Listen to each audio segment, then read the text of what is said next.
രാജാവിൻ്റെ അമളി. ഒരിക്കൽ ഒരിടത്തൊരു രാജാവുണ്ടായിരുന്നു.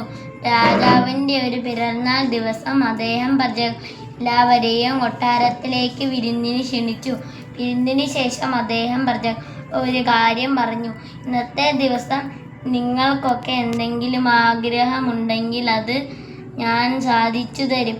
അപ്പോൾ പ്രജകളുടെ കൂട്ടത്തിൽ നിന്ന് ഒരാൾ മുന്നോട്ട് വന്നു. അയാൾ ചോദിച്ചു, രാജാവേ, ഇന്നൊരു ദിവസം താങ്കളുടെ കിരീടം എനിക്ക് മാറ്റാൻ തരാമോ? രാജാവ് തൻ്റെ കിരീടം എടുത്ത് അയാൾക്ക് കൊടുത്തു. പിന്നീട് അയാൾ രാജാവിനോട് തൻ്റെ വസ്ത്രങ്ങൾ തരാമോ എന്ന് ചോദിച്ചു. രാജാവ് തൻ്റെ വസ്ത്രങ്ങൾ അയാൾക്ക് കൈമാറി.